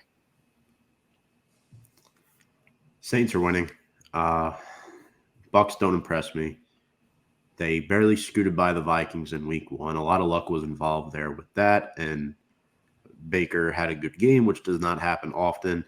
And then in week 2, the Bucs just, once again, it was one of those games where they were doing well, but there were a lot of question marks there. So I think the Saints are the better team here. I trust them, even with Jameis Winston potentially starting. You'll probably see some Taysom Hill as well. I like the Saints a lot more at the Dome. All right, next up, NFC East time. The Commanders at the Eagles. Eagles favored by 8. They are 3-0 following last night's win on Monday Night Football against the aforementioned Bucs. Jalen Hurts, A.J. Brown, Devontae Smith, DeAndre Swift, Georgia Bulldog. Eagles look good, but remember, last year the Eagles lost their first game of the season at home to these very same Washington Commanders. Jason, who's winning?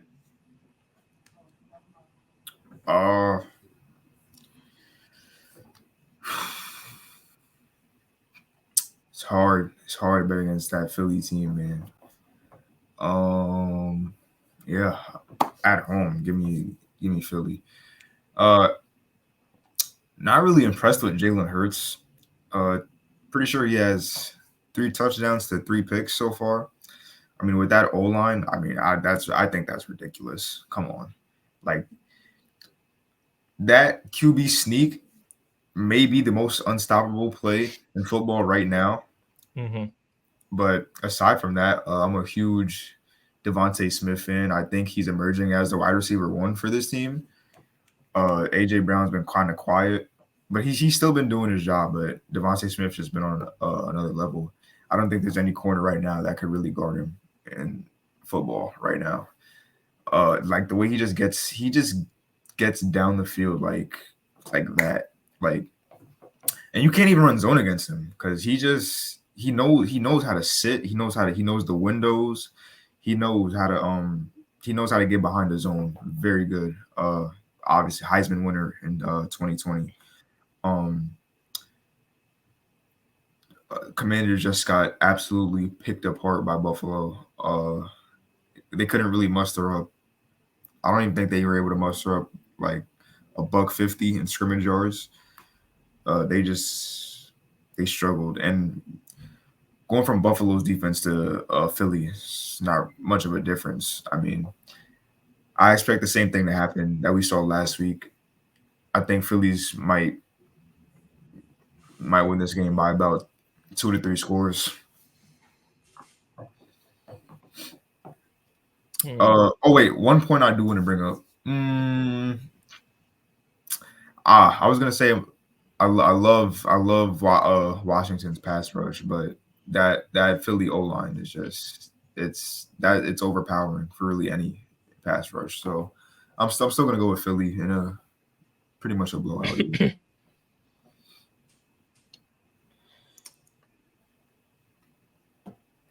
Yeah, I'm sorry, I was just waiting for a cue there, but yeah, I'm gonna go with I almost said the Phillies. You can tell I'm keeping an eye on baseball scores right now, but I'm gonna go with the Eagles in this one. I mean, they're just a way better team. Like Washington, credit them winning their first 2 games, but they were against Arizona and Denver. I mean, not exactly what you'd call contending teams. And then they play the first good team on their schedule, and they lose. What was it, 37-0? I know it's the Bills. I know the Bills are a very good team, but I mean, you got to at least try and compete, man. It wasn't even close. I do like Sam Howell, which is weird to say because he did throw 4 interceptions last week, but I do think he has potential, but he's not there yet. I think the other side, like Jason said, even though Jalen Hurts has struggled, I think Jalen Hurts has not been good at all. They're still 3-0 because their offensive line is incredible. Their skills positions, like he said, the wide receivers are incredible. And the running game, DeAndre Swift is, I thought he'd be good. I didn't think he'd be this good, but he's just been absolutely incredible. Throw in Kenneth Gainwell as well when he's healthy, and he, pretty solid there. And their defense is solid as well. I mean, look, it has to be when they draft, 85 million Georgia Bulldogs to put on their defense. But Washington's not very good. I mean, they might get some upset wins here or there. I don't think it's going to be this one. It might be closer than people think because, like Tom did say, it is a rivalry game, and Washington can sometimes play them pretty tough. But Philly's just like 10 times better. So overall, I'm going to pick Philly to win this one, probably by around 14-ish at least. So I agree with the Eagles winning, but I disagree with the multiple possession wins both of you guys projected. I think it'll be a 1-score game. I think Washington keeps it tough, not saying they're a 1-score team away from Philly, but I think that's the way the game unfolds because NFC East games are always a crapshoot to pick. And, these games are typically a lot closer outside of week 1, of course. We won't mention that. I like Philly to win here. They run the ball really, really well. They play like a 90s style offense, with the exception of Hurts' running. They have 2 really solid receivers, a stout offensive line. Defensively, Nakobe Dean is still on IR, I think. I don't think he's back yet. But, I mean, they went out. They got Zach Cunningham to replace TJ Edwards. Bradbury and Slay on the corner is still a solid duo. I like what Reed Blankenship brings to the table, safety in the box to help them out.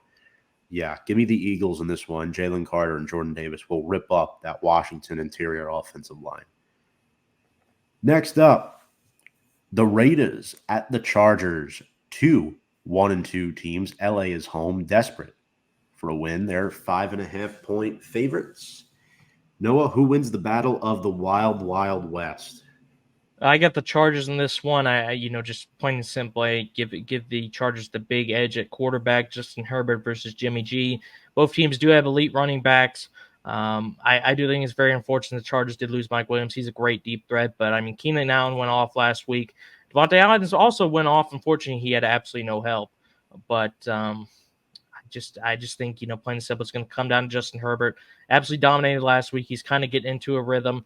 I just don't think the Raiders are very good. For as long as I've been watching football, which is, close to 15 years now, they've just been the definition of mediocrity my whole life. And look, having Jimmy G at quarterback isn't going to be something that really forces me to change that opinion. So I think the Chargers are a better team. I will say, though, the Raiders do play the Chargers tough. They have beaten them quite a few times in the past few seasons. But I just think, I don't even want to mention the fact they're at home because absolutely no one cares that the Chargers are in LA, but they are still a better team. So give me the Chargers by a touchdown, I guess. I like the Chargers here. Garoppolo did not look good on Sunday Night Football. Chargers defense needs to improve too, but they have promise there on the outside with corners J.C. Jackson and Asante Samuel. Derwin James is healthy. We got Kenneth Murray at linebacker. Their run defense needs to improve. I think that's their biggest flaw right now. But offensively, who steps up with no Mike Williams? Will it be Quentin Johnston, the first-round rookie out of TCU? I think so. Josh Palmer. I think actually I have a hot take. This might not be so hot to you, Noah, but I think Quentin Johnston will overtake Josh Palmer within the next 3 weeks as the number 2 receiver in this offense. I don't think that's hot at all. I agree with you. Quentin Johnston at TCU was an absolute animal. Yeah. You agree with that too, Jay? Yeah, I know, Noah, you saw a lot of him in the national title game, so I figured you would appreciate that. But, Chargers. Chargers, they're still a playoff team, guys. Brandon Staley's not a good head coach. We know that. It's night and day with Justin Herbert's play, and Brandon Staley's coaching.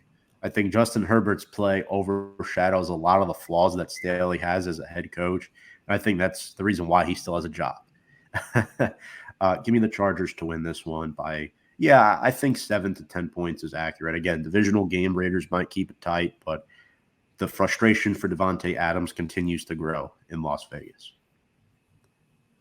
And finally, Monday Night Football, the Seahawks at the New York Giants. Giants, 1.5-point favorites. Seahawks are 2-1. Coming off wins against the Lions and the Panthers, the Giants are 1-2. They beat Arizona, lost to Dallas and San Francisco. Giants will have 11 days rest. They are expected to get both left tackle Andrew Thomas and left guard Ben Bredeson back from injury. Saquon Barkley's status is still day-to-day. It is undetermined. Coming off that high ankle sprain, Jason, who will win on Monday Night Football? Do the Giants draw back even to 2-2? Oh, man. It's hard. It's so hard with this team. And being a fan makes it even harder because that's your team. So you want to say, yeah, of course they're going to win. But I don't know, man.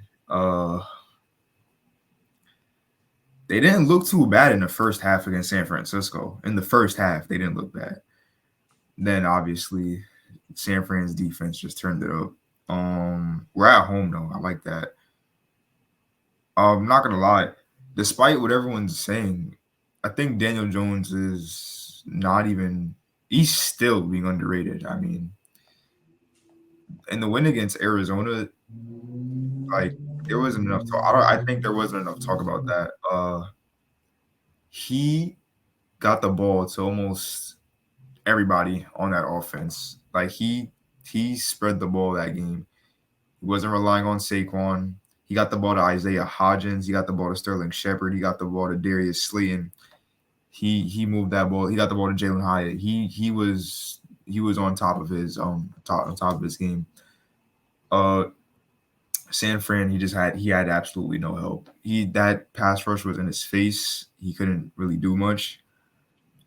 Against Seattle, who has a more tame defense, I feel like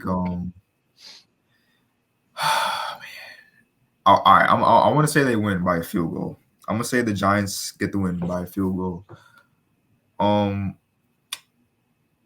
really worried about how DK is gonna match up with Adoree, because I remember Adoree was on the team at that time, but yeah, I am worried about DK Metcalf having a big game. I think as far as it goes for Kenneth Walker, I think I'm a I like our run defense against the Seahawks. I think our D line is superior to their O line. Uh, our linebackers too. We got Isaiah Simmons, Bobby Okereke, X McKinney, huge in the run support. Yeah, I'm going the Giants. Let's say 21-18. Okay. Old boy. This is another coin toss game for me. I think with the Giants, as you guys kind of alluded to, I think out of the 12 quarters they played, they've had 4 good ones. They didn't show up at all against Dallas because, like I tried to tell you, Tom, Dallas absolutely owns the Giants. It's not even close recently. I don't even say that to talk trash. I mean, it's just they just seem to beat you guys all the time. Um, they were terrible in the first half against Arizona before they mounted a miraculous comeback. And then, like Jason said, I think they started out okay against the 49ers, but then obviously as the game went on, the clearly better team took over. As for Seattle, really don't know what to think about Seattle because I didn't expect them to be good at all this year. So I'm kind of still on that mindset of thinking, was it a fluke? Are they going to eventually go on a major losing streak? Kind of, will Geno Cliff hit that, or will Geno Smith hit the cliff, if you will, after that remarkable, career, comeback player of the year season he had last season? But the Seahawks offense has been really good. What I think has been terrible for the Seahawks, their defense is atrocious. Like 30 in the 3 games they played, 30 points against the Rams, 31 against the Lions, which they had the win in OT, and then 27 against the Panthers. These guys cannot stop anybody at all. Yes, I understand the Giants' offense hasn't been good, and Barkley did get injured, but I think at home it's a complete toss-up game. But I guess I'll just give it to the Giants by 4 or something like that. All right, so you have 2 for the Giants. For me, yeah, it's been really tough to watch this team. The last 3 weeks, they have not looked good in any of the 3 games, even the one that they won, for obvious previously stated reasons from both of you. The Giants are a team that looks to get 2 starters back on the offensive line. And I think, Jason, as a Giants fan, you'd agree, as good as Saquon is, having Andrew Thomas back is more important right now than having Saquon back. Saquon being a guy with past what's called injury prone. I mean, I'll prefer him to take his time, let Breida step up, just get the foundation back first, get that O line back, get Jones the help he needs, and yeah, I agree with you. And we saw what Daniel Jones is doing. When he's given time, he looks like one of the best quarterbacks in the league. When you give him time, again, that's not often. So I'm really interested to see how rookie John Michael Schmitz does against that Seattle front. Can DeMarcus Walker get past Evan Neal? Evan Neal is my biggest concern in this game because Marcus McKeithen will likely start at right guard. He's not. No one can be as bad as Mark Lewinsky right now on this Giants offensive line. I wanted him to succeed too, but he sucks. Anyway, the Giants have the 5th best pass rush win rate in the league through the first 3 weeks. However, they only have 2 sacks to show for it throughout the entire season. 1 from Kayvon, at half a sack for Leonard Williams, half a sack for DJ Davidson. Noah mentioned I think one of you guys mentioned the Seahawks offensive line is not very good. Might have been you, Jason, actually. It's not good at all. Their offensive line is not good. Their defensive line is not good. The Seahawks have good edge rushers in Nwosu and Darrell Taylor, 2 guys who fly extremely under the radar that no one talks about. But another thing, too, expect Jalen Hyatt to get the ball often in this game. He did not see the field much at all last week, but the Seahawks have a terrible safety unit. And that includes former Giant Julian Love. Little fun fact about Giants fans. If you're down about the Giants defense, we'll get this. And this is why Joe Shane is a genius. Remember, Julian Love wanted $6 million a year from the Giants. Julian Love has allowed a league-leading 292 yards in coverage over the first 3 weeks. That is 42 more yards than any other defender in the NFL. Jason Pinnock, who's making $800,000 right now, has allowed just 90 yards and a 75 passer rating. So the Giants saved $6 million to start Pinnock over Love, and the production is better. Genius GM move once again. Giants at home, they can't lose the first two at home. Not happening. I think the Giants win by a field goal. I won't go as far as no one say 4. I think it is a field goal type of game. Remember, the Giants lost to Seattle last year. They were 6-1. Game before the bye, they lose to the Seahawks on the road, 27-13. That game is closer than the score shows. I have the Giants winning and improving to 2-2. This Giants team is better than what they've put out on the field the first 3 weeks. If they do lose this game, though, I'll be very concerned because Miami and Buffalo are next in the next 2 weeks on Big Blue's schedule. So that'll wrap up our shots and, I almost said shots and chasers. That is Brian's phrase. That wraps up our week 4 games of the week. Finally, a lock and upset for each of you. I'll go first with my lock. Despite the way the Cardinals have played, I have the 49ers as my lock of the week. They're the most impressive team in the NFC. Brock Purdy's looked good. Again, he didn't look great against the Giants in the first half, but he looks comfortable. And McCaffrey, best running back in the league through 3 weeks. Most rushing yards. He's been phenomenal. Debo's looking solid. No Ayuk, no problem. Frisco's defense, do we even have to say anything about them? I don't see Josh Dobbs being able to pick apart a San Francisco 49ers defense. Niners are my lock of the week. Noah? You stole mine because I had the exact same thing. I think, like you said, San Fran, clear consensus top 2 team in the NFC right there with the Eagles. And Arizona, look, I know they beat the Cowboys, but honestly, I think that result might say more about the Cowboys than it does about the Cardinals because, yes, I think the Cardinals have been better than people thought they were. People thought, including me, I think I said at one point they're probably going to be the worst team in the league this year because of how bad the roster is, the injuries that they have, guys, missing time. But San Fran's just so much better. Like, I don't even know if it'll be close. I was impressed by Josh Dobbs last week. He did really well against the Cowboys. But, this is a guy that's been a career backup for most of his career. So how long is he going to keep that up, especially against a team as stacked as San Fran? I do think San Fran will win this game probably by 14 or so, maybe. Okay. Jason, your lock of the week.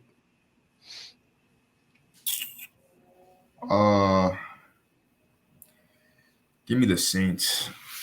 I mean, I know this people may not agree because that game might be one of the closest games out of all the games, but I don't know. Something just tells me like Mike Evans is gonna have a hard time like trying to stay like not ejected from the game. I just feel like something like I remember this one game a few years back. I think the Saints shut out the Buccaneers. Like it was just a defensive ragdoll performance, and since then their defense has only upgraded. So yeah, I got the Saints beating the Bucs, and that's like for sure. Okay. Upset. We'll go in reverse order here. So Jason, Noah, and then myself. So Jason, you're right back in the hot seat now. Your upset of the week. Upset. This is tough. You cannot pick Taylor Swift, by the way. Can't pick Taylor Swift. It's funny because I was actually about to say something about the Chiefs, but I'm not gonna go there. Upset of the week. Give me the Lions. I mean, I don't know if it's much of an upset because they're the favorites, but it's the Packers at home. So I'm going to take the Lions over the Packers. Hutchinson, as you mentioned, that left side of the O-line is going to be inexperienced. Aaron Jones, uncertain. Christian Watson, uncertain. That there's just Jordan Love doesn't have enough talent to beat that team, I think. But they're at home, and he has looked good against like most secondaries, and Detroit secondary isn't the strongest. But I think they still get it done on the road. Noah.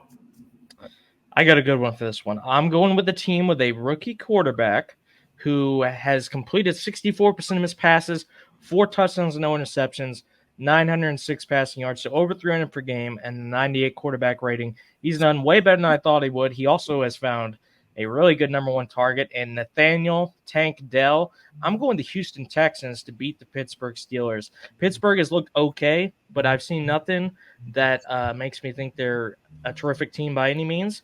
And, C.J. Stroud has been pretty good, and they are coming off a incredibly impressive win against the Jags. They also play the Steelers at home.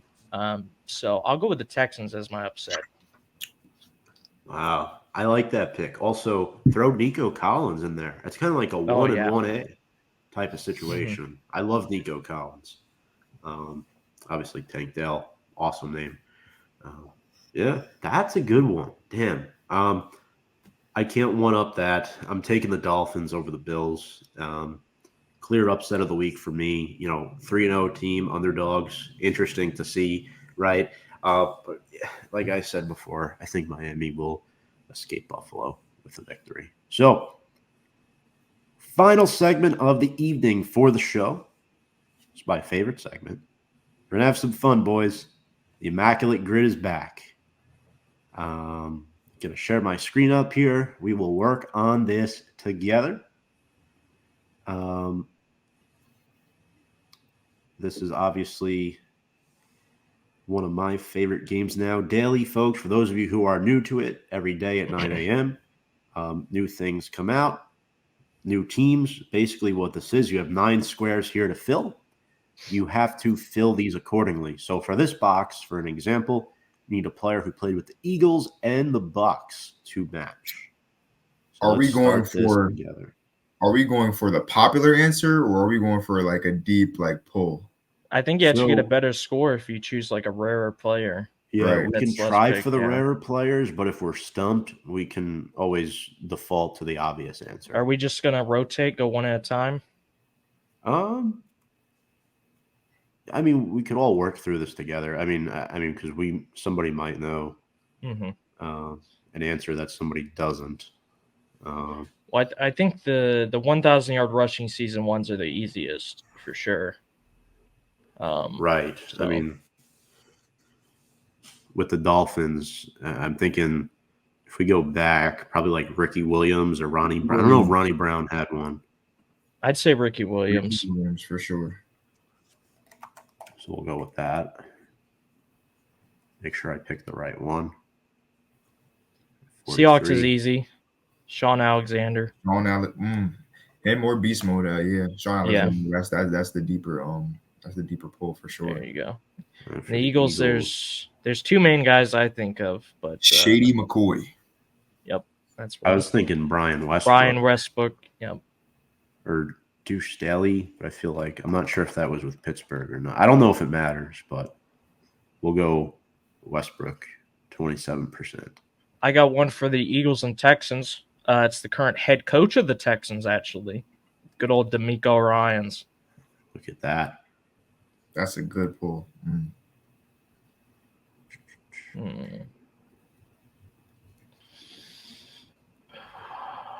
I got one. Dolphins. I got one way out of left field. Steve Slayton. For who? For the Texans Dolphins. I'm pretty sure he played for I was going to go Tunsil, but this is probably more. Oh my God. That's holy shit, dude. 0.6. Hey, the only reason I know that is because I played about 500 hours of Madden 12 over the past decade. All right. There you go. There you go. All right, so we're over halfway home, boys. There's a really easy one for the Bucks Dolphins. He played for about half the league. Big Amish-looking guy, went to Harvard. Fitzpatrick.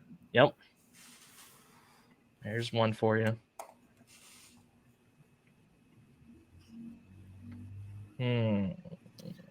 Josh McCown. For which one? The Bucks and Eagles? I think so. Did Josh You could also play for do the Bucks?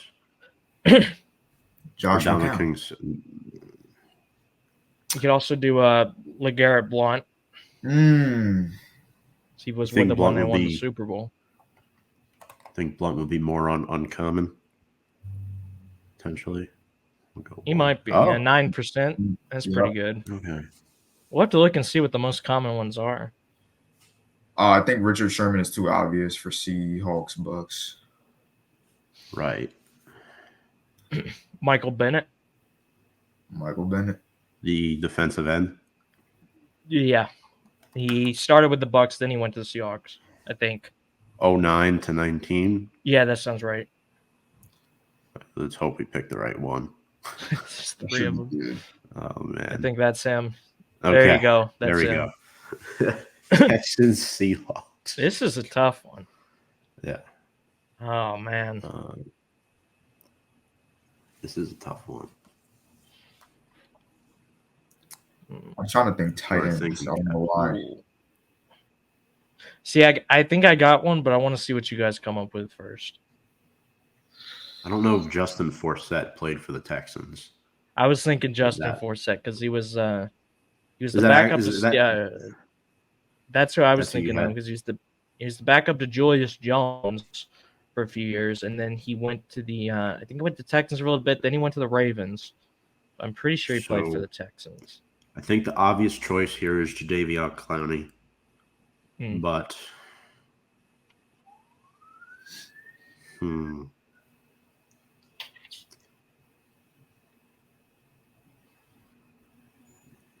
yeah, I think Forsett would be a good answer. Unless you can think of anything else that would be even rarer. I'd have to think on that. I'm trying to think of like DBs for some reason. Carlos Hyde, running back.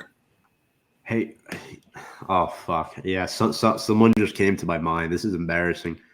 Remember Brian Russell, Noah, from like Madden 08, the safety for the Seahawks? Very, very vaguely, yeah. Yeah, I think he played for the Texans too. Dude, that's gonna be like 0.1%. Do we want to roll the dice with that, guys, or do we want to try for Forsett? You could try, and if it's wrong, we just blame it on you. What do you think, Jason? I say go for Brian Russell. Brian Russell. It's gonna be like if it's an answer, it's gonna be like 0.1% probably. Oh, 0.06%. Oh my god, 0.07. That's a good pull. Yo. dude, that's nuts. That's even better than Steve Slayton. Jeez. Oh, I only knew that because I think he played for Cal. He was a teammate of Aaron Rodgers in college. Mm-hmm. So I remember watching a couple of college games of Rodgers in college. Not to give away my age, but I'm old. So there you go. So we got to score 217, 219. It's pretty good. Well, you can show the summary. I think it shows your score again. 219. And then it shows you the most. It shows you how many players were eligible, but below that it shows most common. Deshaun Jackson. That's a good one.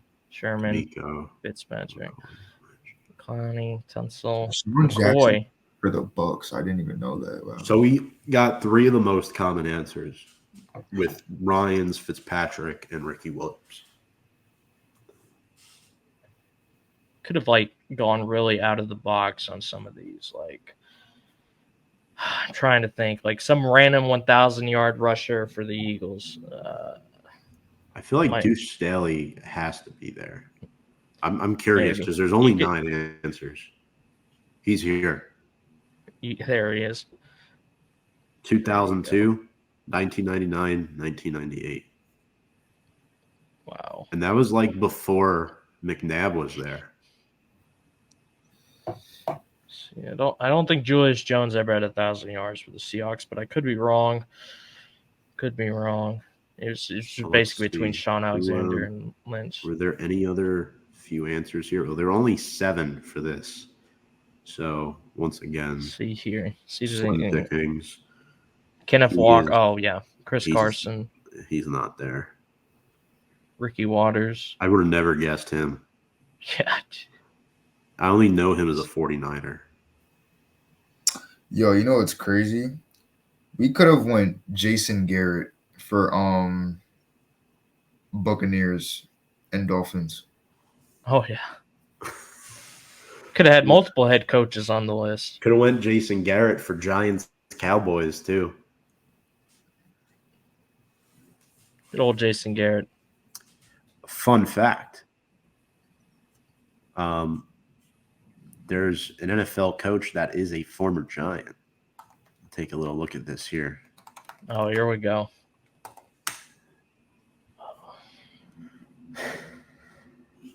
Where's Good the old- epic? I'm looking for the epic Dan Campbell Giants. Oh. Looking for the picture of. I'm probably not going to find it right now, but there he Yeah. is as a Giant. I mean, look at this flow he had back then. Look at him. You know what's funny? His face looks exactly the same. His Yeah. hair is just different, but everything else looks identical. I'm looking for the picture of the two of them together. I think it's under here somewhere.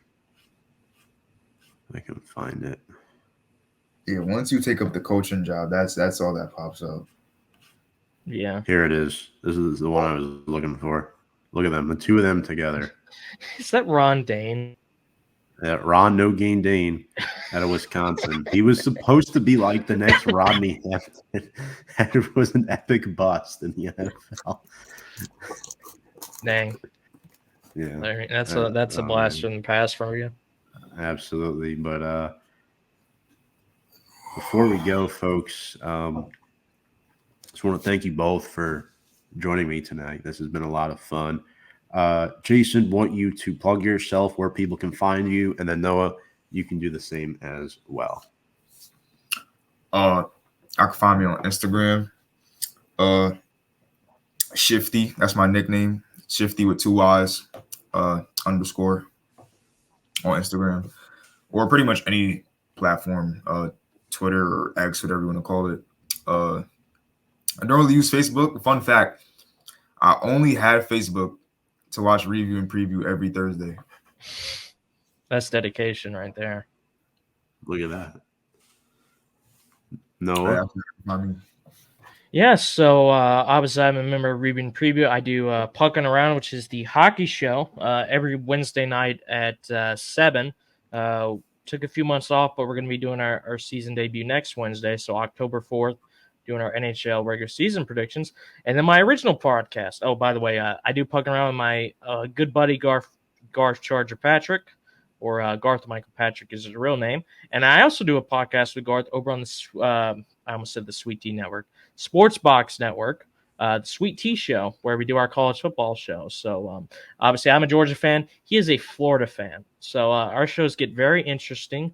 We're also going to the Georgia-Florida game in about a month with the good old Tom here. So that'll be a lot of fun.